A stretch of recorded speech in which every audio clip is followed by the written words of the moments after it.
오늘 말씀 누가복음 3장 23절부터 38절까지입니다.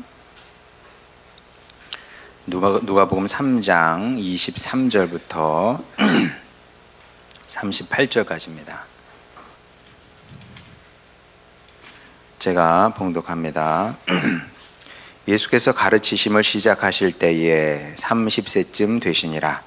사람들이 아는 대로는 요셉의 아들이니 요셉의 위는 헬리요, 그 위는 맏닷이요, 그 위는 레위요, 그 위는 멜기요, 그 위는 얀나요, 그 위는 요셉이요, 그 위는 맏다디아요, 그 위는 아모스요, 그 위는 나훔이요, 그 위는 에슬리요, 그 위는 낫게요, 그 위는 마시요, 그 위는 맏다디아요, 그 위는 서머인이요, 그 위는 요색이요, 그 위는 요다요, 그 위는 요하나니요, 그 위는 레사요, 그 위는 스룹바벨이요, 그 위는 스알디엘이요, 그 위는 네리요, 그 위는 멜리요, 그 위는 앗디요, 그 위는 고삼이요, 그 위는 엘마담이요, 그 위는 에르요, 그 위는 예수요, 그 위는 엘리에서요, 그 위는 요림이요, 그 위는 맏다이요, 그 위는 레위요, 그 위는 시므온이요, 그 위는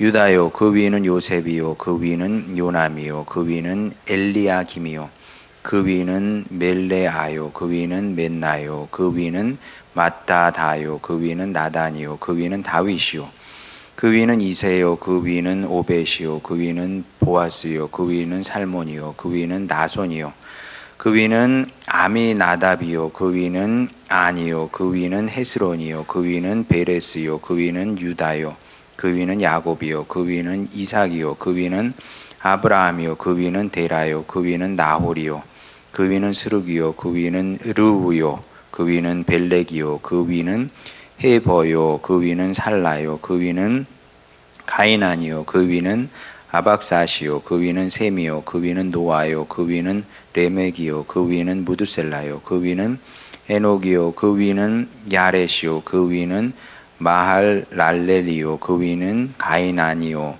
그 위는 에노스요, 그 위는 셋이요, 그 위는 아담이요, 그 위는 하나님이시니라. 아멘. 네, 족보가 많이 나옵니다. 족보 나오면 어렵죠. 네, 물론 레위기에 비할 바는 아닙니다만은 성경 통독할 때 장애가 되는 것은 분명한 사실입니다. 남의 족보를 읽으면서 재밌다, 유익하네 이렇게 생각하는 사람은 세상에 한 명도 없습니다. 재미는커녕 지루하고 내가 이걸 왜 읽어야 되나 이해가 잘 안 가죠. 제가 성경 봉독을 했잖아요. 짧은 시간이었지만 지루하셨을 겁니다. 이걸 왜 목사님은 다 읽고 계실까? 이 의미 없는 것을. 그런 생각이 여러분 분명히 들으셨을 겁니다. 읽는 동안 저도 힘들었어요. 힘들다. 그렇고 이게 다 이심전심 다 그렇게 통하는 겁니다. 근데 그렇다고 해서 그냥 건너뛸 수도 없어요. 왜냐하면 내가 성경을 통독하겠다 이렇게 결심하고 읽을 때는 다 읽어야 되거든요. 이래서 빼먹고 저래서 빼먹고 건너뛰고 그리고 나서 통독했다 이렇게 말하기는 좀 어렵거든요. 그러니까 이런 뭐랄까 찝찝함 때문에 레위기든 족보든 억지로 그냥 꾸역꾸역 읽는 거죠. 아마 늘 그렇게 성경을 읽으셨을 겁니다. 자, 그래서 성경을 읽을 때 통독이 능사는 아닙니다. 이제 성경 앱이 있잖아요. 쫙 있잖아요. 그런 과정도 필요합니다. 그렇게 성경 읽는 것도 필요합니다만은 느리게 읽는 것도 반드시 필요한 겁니다. 빠르게 읽는 것도 필요하지만 느리게 읽는 것도 필요하다. 음식에 비유하자면 빠르게 성경을 읽는 것은 아침으로 미숫가루 선식 먹는 것과 비슷하다 이렇게 생각하면 될 것 같습니다. 그냥 우유든 물이든 이렇게 넣고 훅 쥐어가지고 그냥 마시는 거죠. 물론 저는 이렇게 못해요. 그랬다가는 난리 납니다, 속이. 근데 그러고도 그렇게 또 아침을 먹는 사람이 있어요. 아무렇지도 않대. 저는 이해가 잘 안 가죠. 저는 그러면 막 가스 차고 막 난리가 나는데 그렇게 아침을 먹는 사람도 많은 것 같더라고요. 아니면 과일 주스 뭐 이렇게 뭐 마시고 그냥 뭐 5분이면 끝나는 거니까 5분도 안 걸려요 그냥. 그렇게 허기도 면하고 그리고 아침 오전에 살 수 있는 에너지를 이제 공급을 받는 거죠. 자, 아침은 그렇게 먹을 수 있다고 쳐도 여러분 점심도 그렇게 드십니까? 저녁도 그렇게 드십니까? 그런 사람은 없겠죠. 그렇게 때우면 안 됩니다. 이래서는 건강하게 살 수도 없고, 뭐 제가 뭐 전문가는 아니어서 단정하기는 어렵지만, 그래서 건강하게 살 수 있겠습니까? 그냥 마시기만 해서 아침, 점심, 저녁으로 마시기만 해가지고 그래서 그 사람이 어떻게 건강하게 살 수 있겠습니까? 이건 상식적으로 안 될 일인 거죠. 또 먹는 즐거움도 있잖아요. 그거 무시 못 하거든요. 예. 그 먹는 즐거움도 없어요. 마시기만 해서는. 자, 그래서 점심, 저녁, 뭐 최소한 저녁, 하여간 하루에 한 번은 제대로 된 음식을 먹어야 되겠죠. 여유를 갖고 골고루 먹어야 됩니다. 자, 그래야 건강을 지킬 수 있다는 것이 우리 보통 사람이 갖고 있는 상식입니다. 성경 읽는 것도 마찬가지인데 빨리 읽는 게 능사는 아니고요. 천천히 여유를 갖고 읽을 필요도 있습니다. 아니, 그래야만 합니다. 그러니까 이제 여유를 갖고 천천히 읽는다는 것은 무엇이냐 하면 기도하면서 질문하면서 읽는 거죠. 그러니까 이제 기도 따로 성경 읽기 따로 다 따로 해도 돼요. 그런데 또 더 좋은 건 뭐냐 하면 기도하면서 하나님의 말씀을 읽고 묵상을 하는 거죠. 그러면서 이제 하나님께 질문을 하는 거죠. 주님, 제가 이해가 잘 안 됩니다. 이 말씀의 뜻이 무엇입니까? 주님, 이 구절을 통해서 제가 오늘 들어야 되는 주님의 음성은 뭡니까? 이게 자꾸 그렇게 질문하면서 요구하면서 성경을 묵상을 하는 겁니다.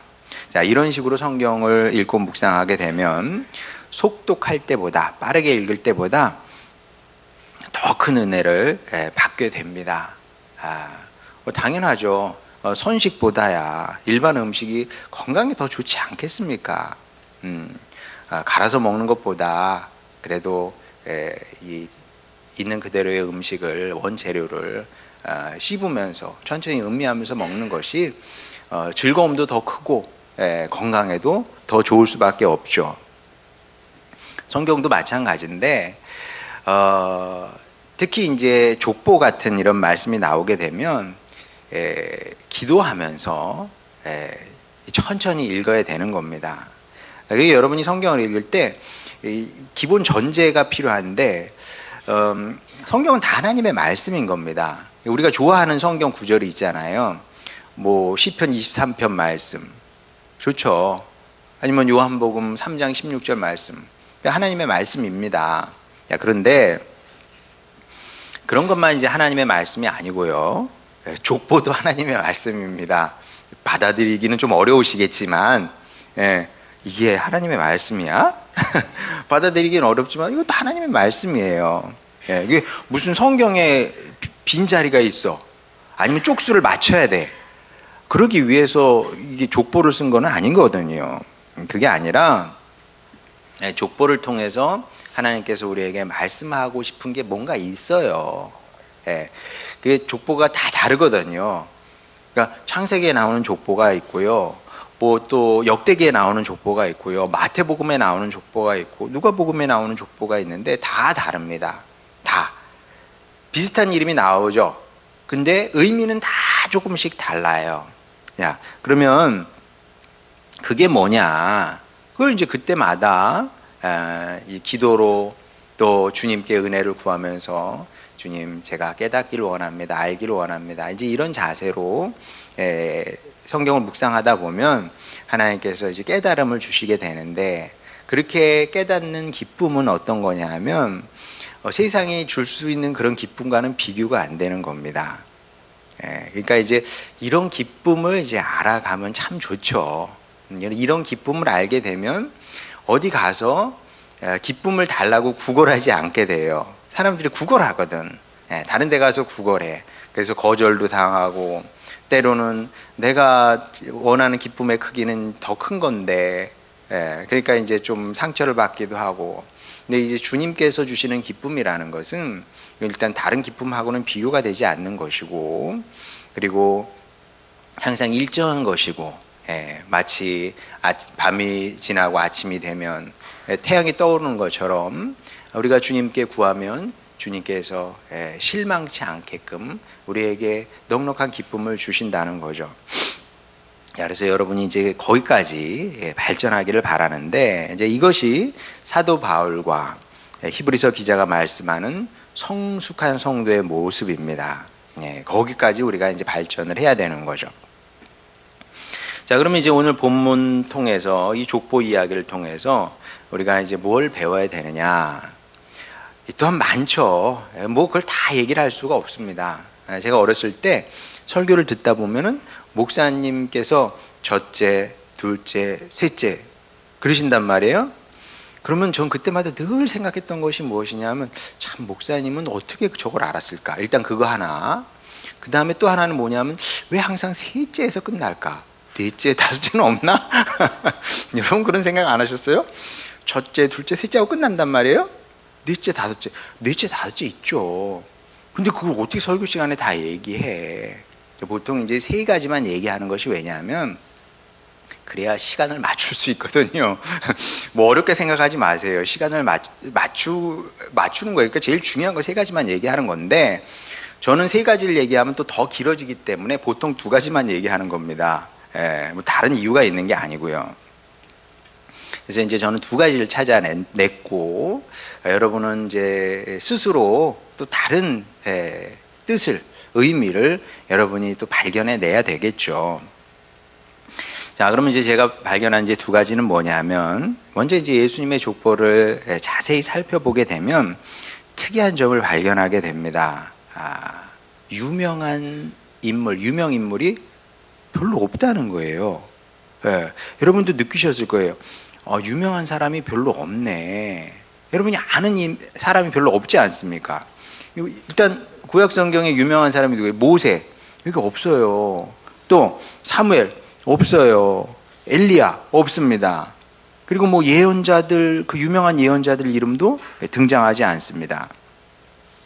특히 다윗 아랫세대의 경우 우리에게 익숙한 사람은 없다시피 합니다. 없는 거나 마찬가지예요. 물론 이제 뭐 25절에 아모스가 나오고 30절에 요셉이 나오긴 합니다만, 우리가 아는 아모스와 요셉이 아니거든요. 동명이인입니다. 동명이인. 뭐 김철수가 한 사람이 아니잖아요. 김철수가 얼마나 많습니까? 우리 교회도 지영이가 2명이나 있어야 되잖아요. 그렇죠? 지영, 지혜. 밖에 나가서 부르면 마트 같은 데 가서 지혜야 그러면 여러 사람 돌아볼걸요? 지영이도 마찬가지고. 이게 동명이인이란 말이죠. 우리가 아는 사람하고 성경을 통해서 아는 사람하고 전혀 상관없는 다른 사람입니다. 그러면 어떤 사람들이었느냐? 아이들 언어를 빌려서 표현하자면 예수님 족보에 나오는 사람들 대부분은 존재감이 없죠. 존재감이 없는 사람들이었습니다. 자, 진짜 그런지 우리 23절 한번 보도록 하겠습니다. 예수께서 가르치심을 시작하실 때에 30세쯤 되시니라. 사람들이 아는 대로는 요셉의 아들이니 요셉의 위는 헬리요 그런단 말이에요. 여러분 오늘 처음으로 예수님의 할아버지 이름을 알게 되셨어요. 예수님도 할아버지가 있었지? 그럼요. 족보잖아요, 족보. 근데 이름이 뭐예요? 헬리. 헬리 하면 혜성이 생각이 나잖아요. 우리는 헬리 혜성. 그게 아니고 예수님의 할아버지 이름이 헬리였습니다. 그럼 할아버지는 굉장히 가까운 관계거든요. 물론 이제 뭐 이게 워낙 옛날 얘기이기 때문에 예수님께서 태어나셨을 때 할아버지 헬리께서 생존하셨는지 안 하셨는지 알 길은 없습니다. 50대 50으로 저는 봅니다. 그 당시에는 이제 평균 수명이 굉장히 짧았죠. 뭐 30대, 30, 40, 뭐 이 정도, 한 30 몇 세였다고 그러는 것 같아요. 근데 이제 워낙 그 아기를 낳고 많이 죽었기 때문에 평균 수명을 많이 깎아 먹은 것이고, 그래도 이제 뭐 한 10대 지나면은 장수하는 사람도 꽤 있었으니까, 그러니까 한 50대 50으로 봅니다. 그러니까 예수님께서 헨리 할아버지를 아셨을 수도 있고 모르셨을 수도 있죠. 자, 근데 그 헨리 할아버지가 예수님께 끼친 영향은 뭐 거의 없거나 굉장히 미미했던 것 같습니다. 그걸 어떻게 하냐면, 일단 예수님께서 뭐 할머니 할아버지에 대해서 말씀하신 적이 없고, 또 성경을 포함한 그 당시 뭐 고대 문헌, 이 사료가 많이 남아 있거든요. 사료를 아무리 뒤져봐도 뭐 예수님의 할아버지에 대한, 뭐 할머니에 대한 얘기가 뭐 안 나오거든요. 근데 안 나올 수밖에 없지. 왜 없을까요? 헨리의 직업은 무엇이었을까? 뭐 이거 100% 확신을 갖고 얘기할 사람은 없습니다만은 뭐 90% 이상은 헨리의 직업도 목수였을 겁니다. 왜냐하면 직업 선택의 자유는 지극히 현대적인 얘기예요. 100년 전만 해도 직업 선택의 자유, 물론 뭐 없지는 않았지만 현실적으로는 어려운 얘기였습니다. 그냥 아버지의 직업이 내 직업이 되는 겁니다. 뭐 어느 나라나 마찬가지죠. 아니, 베이커라는 이름이 괜히 생겨났겠습니까? 성이 그냥 베이커예요. 스미스가 괜히 생겨났겠습니까? 그냥 그 집은 제빵사 집안이야. 할아버지, 아버지, 아들까지 제빵사예요, 그냥. 그러니까 이름이 베이커고, 대장장이 스미스 이렇게 되는 거고, 그렇게 되는 거거든요. 자, 그러니까 헨리도 분명히 목수였겠죠. 자, 그러면 목수가 뭐 대단한 뭐 영향력을 미치기는 어렵다고 해야죠. 그렇죠. 다시 말씀드리지만 이게 직업 귀천을 떠나서 목수가 영향을 미칠 수 있는 이 능력은 굉장히 제한적일 수밖에 없는 겁니다. 그러니까 지극히 평범한 서민의 인생을 살았을 것이고요. 그러니까 성경에도 안 나오고 또 고대 문헌에도 이 사람의 이름이 안 나오는 것이 너무나 자연스럽고 당연한 일이다. 그런데 그렇긴 한데 성경에 그의 이름이 기록되어 있단 말이에요. 기록되어 있다는 거죠. 지극히 이렇게 평범한 사람인데, 자, 이게 어떻게 가능한 것이냐? 답은 간단하죠. 그리고 이 사실을 본문이 우리에게 지금 말씀하고 있는 겁니다.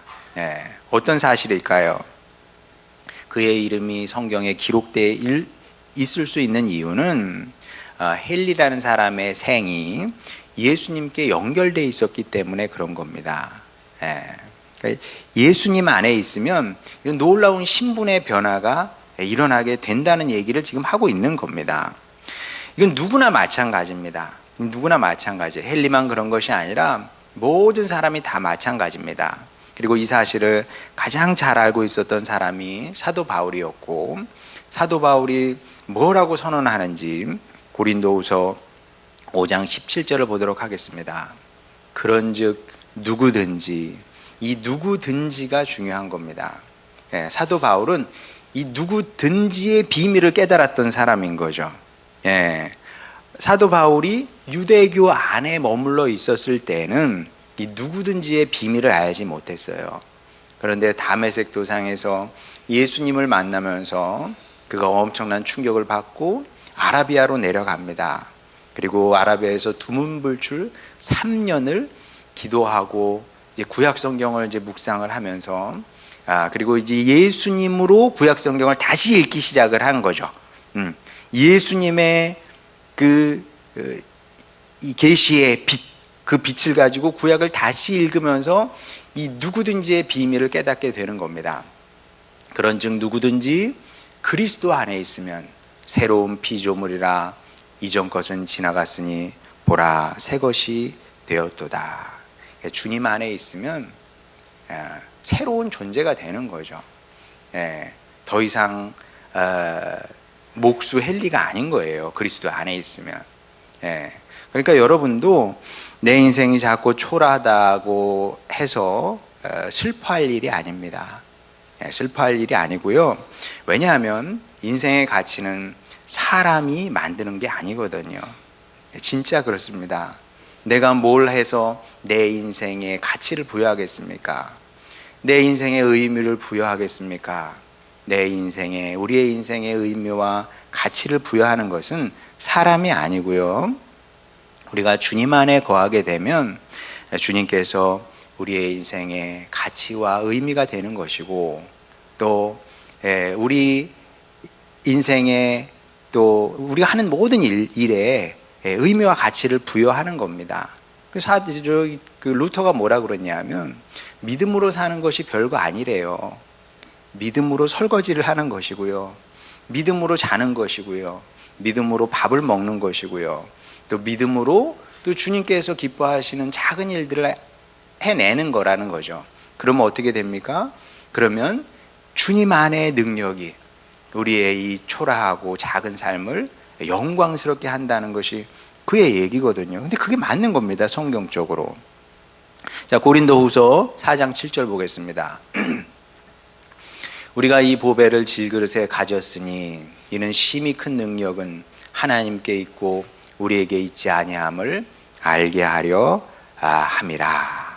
자, 질그릇이 누가 질그릇입니까? 우리가 질그릇이에요. 모든 인간은 다 질그릇입니다. 그 자체는 어떻게 그 가치를 부여할 수가 없어요. 우리 삶이라는 이 질그릇에 무슨 가치가 있을 수 있겠습니까? 깨지기도 쉬운 게 우리의 인생이고요. 그런데 이 질그릇이 어떻게 가치 있는 존재로 변화되냐 하면 이 질그릇 안에 주님의 은혜가 담길 때, 그러면 그로 말미암아 질그릇이 함께 보화가 되어 가는 거죠. 그래서 이것이 그리스도 안에 있는 성도의 비밀인 겁니다. 그리스도 안에 있으면 우리가 초라하고 작아 보일지라도 초라하고 작은 인생이 되는 것이 아니라 보화를 담은 귀한 인생으로 승화된다는 거죠. 그러니 여러분이 이 사실을 기억하시고 평생 주님 안에 거하시기 바랍니다.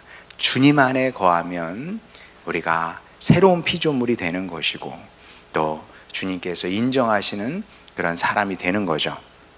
자, 그런데 이와 함께 우리가 또 들어야 될 주님의 또 다른 음성이 있습니다.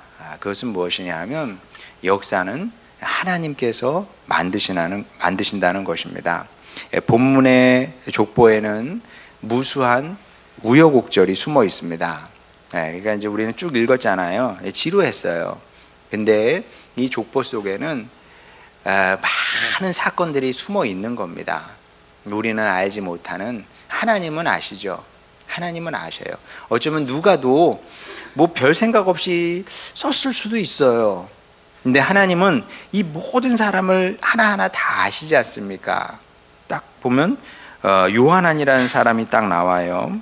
그 요한안이라는 그 사람의 숨겨있던, 그 인생에 숨겨있던 우여곡절 하나님께서 다 아시거든요.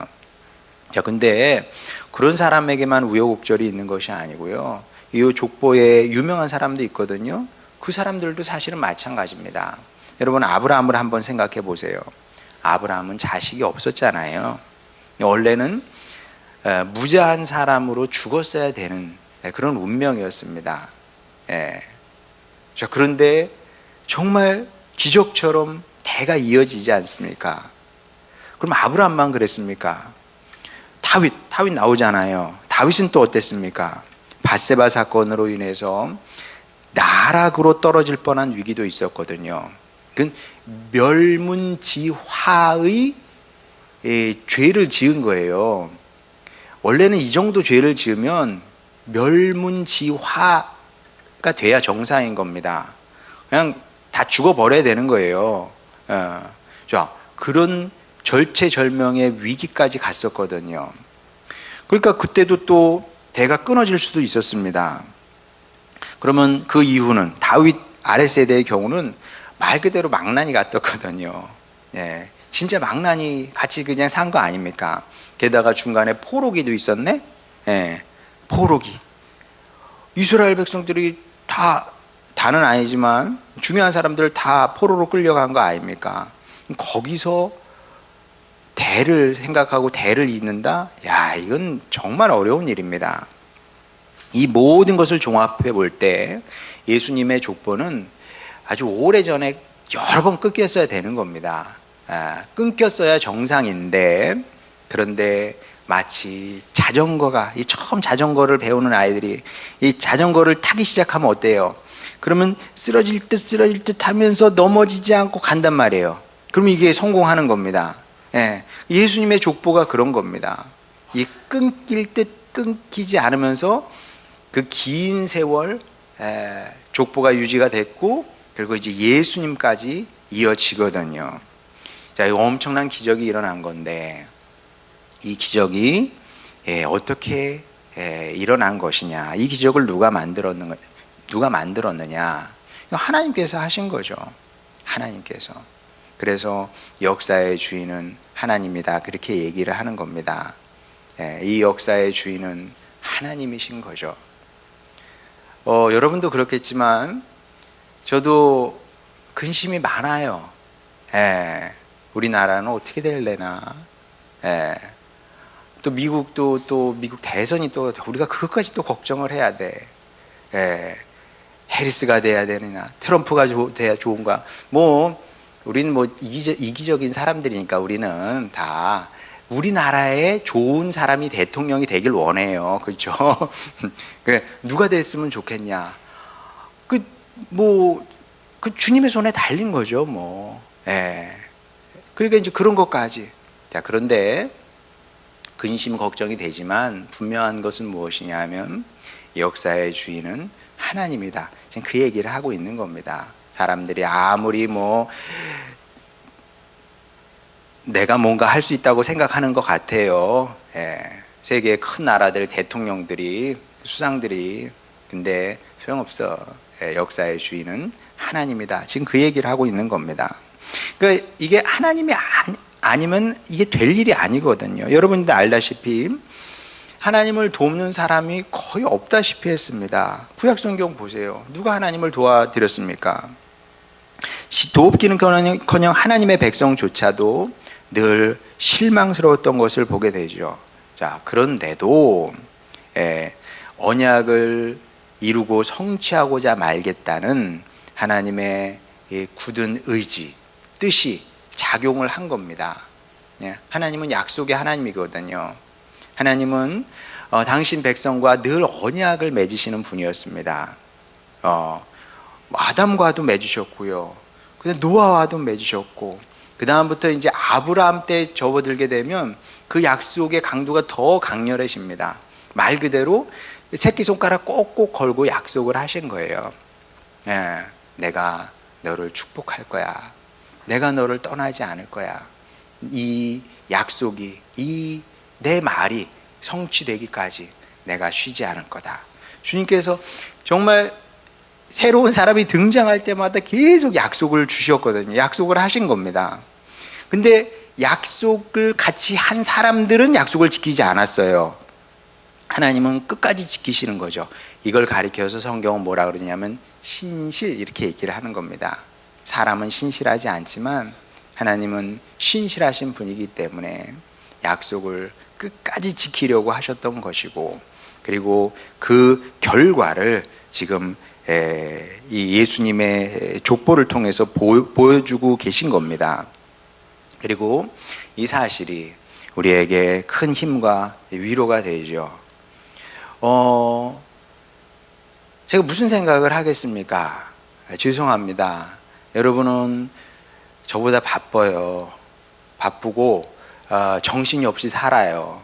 근데 저는 목회자니까 아무래도 이게 성경을 읽고 또 묵상하고 또 기도하고 그럴 시간이 많잖아요, 여러분보다. 그러니까 많은 생각을 할 수밖에 없어요. 많은 생각을. 그리고 뭐 그게 목회자지 뭐. 예. 그러니까 여러분 우리 목사님은 정말 매일 놀아 막 이렇게 생각은 안 하시죠? 뭐 노는 건 아니에요. 네. 놀라면 저도 놀 수는 있는데 뭐 그렇게 한 가지는 않습니다. 근데 하여간 여러 가지 생각을 합니다. 어떤 생각을 하겠어요? 기본적으로 저에 대해서 나는 어떤 사람이 될까? 생각 많이 하죠. 끝까지 어떤 사역자로 살 것인지 그거에 대해서 생각을 많이 합니다. 저는 잘못된 목사로 이렇게 인생을 끝내고 싶지는 않거든요. 자, 그리고 또 가정, 우리 가정은 어떻게 될까? 우리 삼남매는 어떻게 될까? 생각이 많겠죠. 그리고 또 여러분은 어떻게 될지 생각 많이 합니다. 우리 교회는 또 어떻게 될까? 그것도 생각을 많이 합니다. 자, 생각을 하기 시작하면 어때요, 여러분? 생각하시면 막 자신감이 퐁퐁퐁퐁 쏟아오릅니까? 20대에는 그럴 수 있을지 몰라요, 혹시.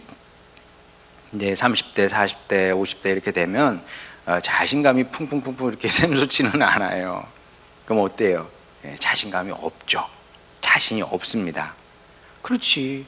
내 힘으로 뭘 할 수 있겠어? 이거 해봤잖아요. 이거 해봤어. 내 힘으로 안 되는구나. 한 40 정도 되면 그 정도는 알아야죠. 내 힘으로 안 된다는 것을. 못한다는 것을 알아야지. 중요한 것일수록 못해요. 그러니까 뭐 돈 버는 거 뭐 그거 정도야 뭐 어느 정도 할 수 있어요. 먹고 사는 거야 뭐. 뭘 해도 못 먹고 살겠습니까? 중요하지 않은 거는, 그렇게 중요하지 않은 거는 뭐 하나님께서 많이 안 도와주셔도 대한민국 사회에서 얼마든지 할 수 있어. 근데 중요한 것일수록 우리가 할 수가 없는 거거든요. 자, 저도 마찬가지입니다. 알아요. 자신이 없다.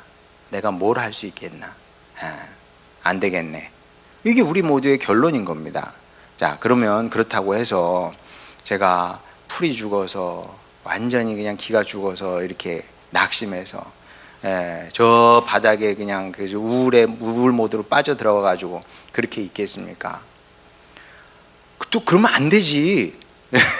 여러분, 제가 막 길 빠져가지고 안 돼요, 못해요, 틀렸어요, 같이 망해요, 같이 죽읍시다 이러면은 이게 목회 되겠습니까? 설사 기분이 좀 안 좋다 할지라도 그러면 안 되죠. 어떤 목사님은 그러더라고요. 강지상 앞에 활짝 웃는 아기 사진을 이렇게 붙여놨대요. 아기 사진을. 그래서 이제 되게 기분 안 좋은 날도 있거든요.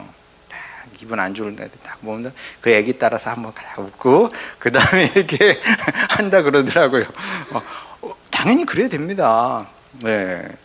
뭐 주님으로 기쁘지 않은 날도 있을 수 있거든요. 애기 사진이라도 보고 그래야 돼. 왜냐하면 리더니까. 그러니까 여러분이 집에서도 마찬가지입니다. 여러분 집안에서 여러분이 영적인 리더 역할을 하는 사람이 있잖아요. 죄송합니다. 우리 남성 우리 식구 여러분이 아닐 가능성은 좀 커요. 제가 보니까 아내에 의해서 좌우가 되더라고요. 아내가 기분이 좋아. 그리고 교회를 좋아해. 그리고 남편도 좋아해요. 속 터져. 죄송합니다. 네가 잘해야지. 그러면 돼. 남편이 이렇게 해나가야 되는데 그런 경우는 드물어요. 드물어. 보통은 아내가 기분이 좋으면은 남편도 기분이 좋고요. 아내가 영적으로 좋으면 남편도 영적으로 좋고 막 이렇게 됩니다. 그러니까 어쩔 수 없어. 아내 여러분 잘 들으시기 바랍니다. 이것이 현실이니 여러분이 집안에서 낙심하고 막 이렇게 처져 있으면요, 같이 그래. 내가 이 가정의 목회자려니 생각을 하시고 정 안 되면 진짜 그 서초교 목사님 김성년 목사님이라고 은퇴하신 분이 그랬대요. 하다못해 지갑에다가 환히 웃는 얼굴이라도 꽂고 다니면서 기분 나쁜 그거라도 보고 표정 관리하시고. 왜냐하면 리더가 꼬꾸라져 있으면은 같이 다 그냥 그렇게 되는 거니까. 저요, 힘들죠. 어렵죠. 자신이 없죠. 그렇지만 뭐 풀 죽어 있다든지 뭐 안 된다, 죽겠다, 망하겠다 그러지 않는다니까요. 왜냐하면 그때마다 오늘 본문 같은 말씀을 떠올리는 겁니다. 그리고 이런 말씀이 저에게 용기를 주는 거죠. 이건 내가 붙잡는 거야. 그러니까 인생은 다 어렵기 때문에 여러분이 뭘 붙잡을지 결정을 해야 되는 겁니다. 내 현실을 붙잡을 건지, 안 되겠네, 틀리겠네, 그거 붙잡으면 우울해지고 낙심하고 절망스럽고 원망스럽고 뭐 이렇게 되는 거예요. 근데 그때마다 주님의 말씀을 붙드는 겁니다. 이런 말씀을 붙드는 겁니다. 그러면 어떤 음성이 들립니까? 아, 그렇지, 내가 하는 것이 아니라 하나님께서 하시는 거지. 하나님께서 나와 맺은 언약도 있지. 그러면 하나님께서 그 언약을 능하신 하나님께서 이루실 거야, 이 믿음을 붙드는 겁니다. 또 이렇게 얘기하면 하나님께서 저에게 주신 약속이 없는데요. 왜 없어요? 있어요, 여러분. 있습니다. 그리고 여러분이 우리 교회, 여러분 그래 없다고 쳐, 그래도 우리 교회 다니고 있잖아요. 우리 교회에게 주신 약속은 있거든. 그래서 여러분이 교회만 잘 붙어 있어도 교회에게 주신 언약의 말씀이 교회 안에 이루어지게 될 것이고, 그러면 그 축복을 여러분도 함께 받게 되는 겁니다. 그러니 여러분, 이 믿음을 붙드시기 바랍니다. 하나님께서 하셨고 앞으로도 하나님께서 하실 겁니다. 여러분을 위한 하나님의 뜻은 너무나 분명합니다. 소망인 것이고, 또 하나님께서 여러분을 통해서 뭔가 일을 이루셔서 여러분을 복의 사람으로 만들려고 하시거든요. 이 믿음을 붙들고 새로운 한 주도 잘 살아내시기 바랍니다. 또 남은 인생도 열심히 살아내시길 바랍니다. 평생 끈질기게 주님 안에 거하시는 여러분이 되시길 바랍니다. 그래서 주님으로 말미암아 이기는 것이 무엇인지 두 눈으로 목도하고 체험하고 또 고백하며 살아가는 주님의 자녀들, 축복의 자녀들 되시기를 주님의 이름으로 축원합니다. 우리 찬양 부르고 기도하도록 하겠습니다.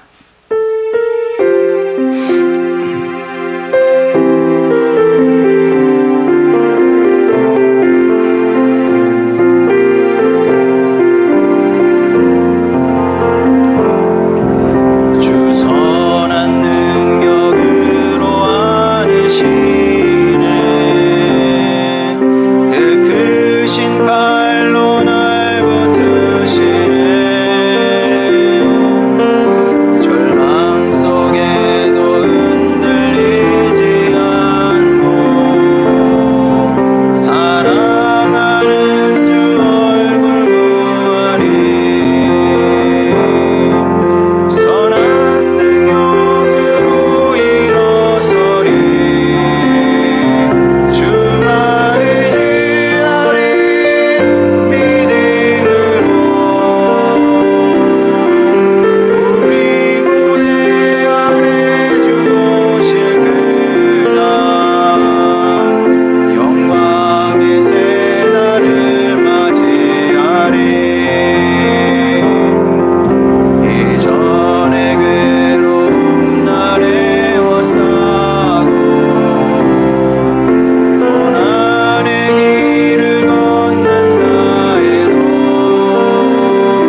하시는 겁니다. 하나님은 역사의 주인이신데 하나님께서 세계의 역사, 대한민국의 역사만 주장하시는 것이 아니라 우리 개개인의 역사도 주장하시는 분입니다. 이 사실을 믿어야 됩니다. 믿지 아니하면 결코 설 수 없게 되죠. 우리 주님을 믿고 주님께 맡기고 우리는 주님께서 옳다 하시는 그 길을 뚜벅뚜벅 한 걸음 한 걸음 그렇게 걸어가면 되는 겁니다. 그러면 하나님께서 정말 내 인생을 주장하셨구나, 약속을 이루어 주셨구나, 이렇게 되는 거거든요. 그래서 우리 기도할 때 주님, 제가 믿음의 사람이 되겠습니다. 이 믿음을 붙들고 평생 주님 안에 거하며 또 주님 옳다 하시는 그 길을 따라 걷겠습니다. 그리하여 하나님께서 우리를 축복하여 주셔서 언약을 이루어 주시고 또 복의 사람으로 또 영광의 사람으로 우리를 만드시는 것을 보길 원하오니 아버지 하나님, 주님과 함께 이기며 살아가는 축복의 자녀 되게 하여 주시옵소서. 이런 기도 제목으로 주님께 나가도록 하겠습니다. 기도하시겠습니다. 우리를 사랑하시는 아버지 하나님, 주님의 자녀들 아버지 더 큰 믿음을 허락하여 주시옵소서. 아버지, 주님께서 이루신다고 하셨습니다. 주님께서 이루실 겁니다. 주여, 이 믿음으로 살아가게 하시고 그러니 우리에게 주어진 일들 믿음의 길을 걸어가게 하여 주시옵소서. 아버지 하나님, 우리함으로 말미암아 주님 엘리 같은 사람도 주님의 족보의 기록이 되었습니다. 아버지, 우리도 그런 영광을 누리길 원하오니 주여 성령님 오셔서 우리에게 능력의 능력을 더하여 주시옵소서. 주님, 안 되는 것을 붙들지 않게 하여 주시옵소서. 자기 연민을 붙들지 않게 하여 주시옵소서. 나는 틀렸다는 생각을 붙들지 않게 하여 주시옵소서. 이제 어렵겠구나 이런 생각을 붙들지 않게 하여 주시옵소서. 하나님께서 도우시면 합니다. 하나님께서 하시면 이루시게 되어 있습니다. 아버지 하나님, 주님의 백성들이 더 좋은 것을 붙들게 하여 주시옵소서. 이기는 길을 아버지 가게 되기를 원하나이다. 아버지, 주님께서 우리에게 약속하신 것, 주님, 그것은 아버지 소망이라고 그랬습니다. 주여, 주님과 함께 이기는 길이라고 그랬습니다. 이 믿음으로 아버지 우리가 살아가게 하여 주시옵시고 그리하여 하늘소망교회에 속한 모든 식구들 주여 주님의 그 영광의 날을 함께 맞게 되기를 원하오니 아버지 하나님께서 주여 우리를 축복하여 주셔서 주여 축복의 인생이었습니다 고백하는 감사하는 우리 모두가 되게 하여 주시옵소서. 사랑하는 아버지 하나님, 이 말씀 마음에 잘 새기게 하여 주시옵소서. 그리하여 지지 않고 끝내 이기며 살아가는 주님의 백성들 또 사역자들 다 되게 하여 주시옵소서. 예수님의 이름으로 기도드렸습니다. 아멘.